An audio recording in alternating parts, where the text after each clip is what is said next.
This clip is brought to you by SaveWithConrad.com.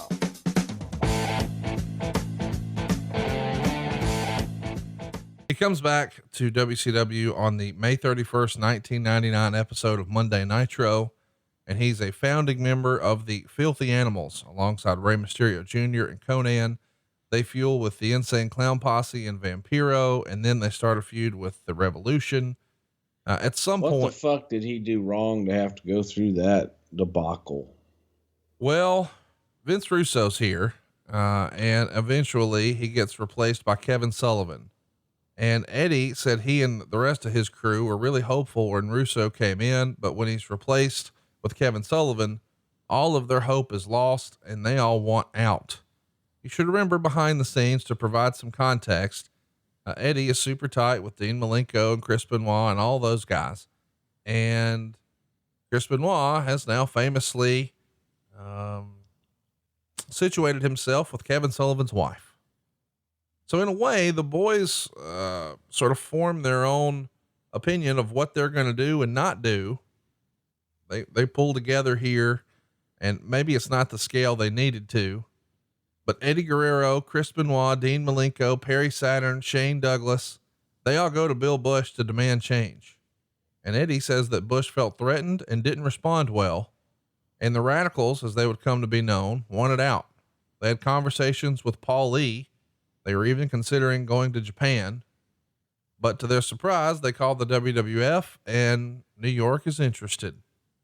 The problem, of course, is, according to who you believe, Shane Douglas was on the outs with the company, so they're going to move forward without him.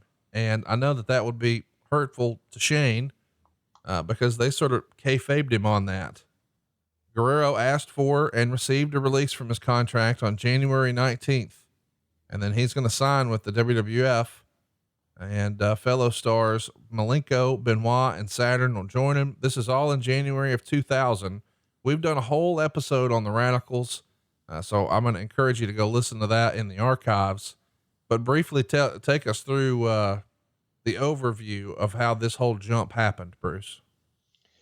Well, the four guys were definitely not happy with WCW. In their mind, when Russo came, this is what they needed to have a fresh start and to be able to do something different, non-traditional wrestling with Russo at the helm. So it was a moment of hope, and then they quickly came into a moment of dread when they realized what exactly they had there and or didn't have. So WCW, I guess, made the change to Sullivan, and there was some personal heat with Sullivan where these guys did not feel that they would be treated fairly moving forward. So they asked for their release, and they called me. It was actually Saturn that originally called me, and then talked to Benoit and talked to Eddie and talked to Dean and got him up. But the Radicalz episode that we have in the archives explains it and lays out the entire story. There's the hilarious story with Conan and that we've gotten over since then. And, you know, the fact that the four guys coming over only wanted to come as those four guys. And no matter what anybody says, thinks, or what have you, that is how it happened and what happened. How excited is Vince? You know, he's still trying to, obviously the company has surpassed WCW here. They're well in the rear view, but this has to feel like another way to sort of put your foot on their necks if you're Vince McMahon, right? Dude, WCW by this point was dead. Yeah. Yeah. It's like stepping on an ant. Who cares? No, not the mindset in any way, shape, or form. It was the addition of four brand new talents who were extremely talented at what they did. That's the excitement there. And having Eddie and Benoit and Perry and Dean all at once, it was an inflection of new talent, guys with history. So it was a lucky break, and one that we definitely went for. The group shows up on Raw sitting ringside January 31st, 2000. And, very quickly they're booked in-ring competition to try to win matches. In typical WWE fashion, they go 0-3. Listen all about that in the Radicalz episode. I really take Bruce to task. One of the things I saw in my research here, based on you and Dave Meltzer's extensive fucking history and booking and writing television. So anyway, no, you were trying to get these new guys over, so you beat them all. I got it. That's how you get over. Yeah, you get over. Put them in a story. How do you get guys over? How many matches did Ric Flair win? At least 16 of them. Okay, over 75 years.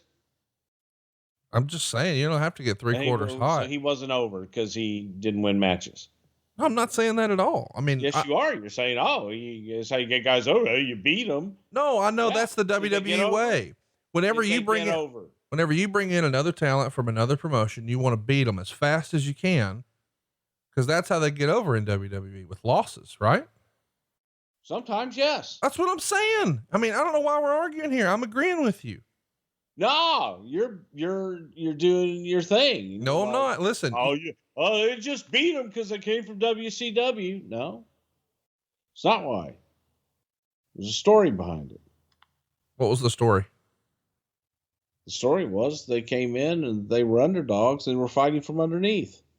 And lost. Yeah. And then they overcame, didn't they? Oh, I mean, that's what I'm trying to. Two of them became world champions. Boy, we buried the fuck out of them. Oh, goddamn. Let's have them come in and make them world champions. Goddamn, you guys buried the fuck out. They came in and lost 3 in a row. Boy, you're never going to be able to do anything with them ever again. That's stupid.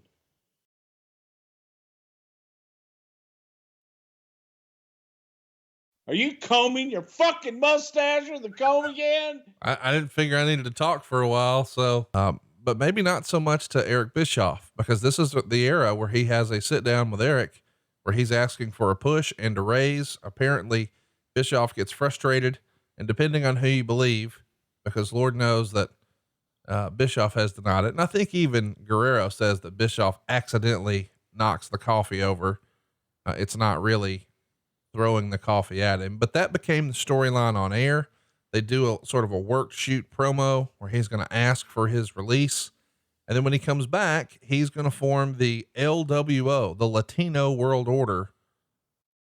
This feels like you would have absolutely loved it. Did you actually own a Latino World Order t-shirt? This feels like something you would have been all about. No, but I'll translate that into Espanol for you. No. Hey, it's Conrad Thompson. Thanks for checking out the podcast here on YouTube.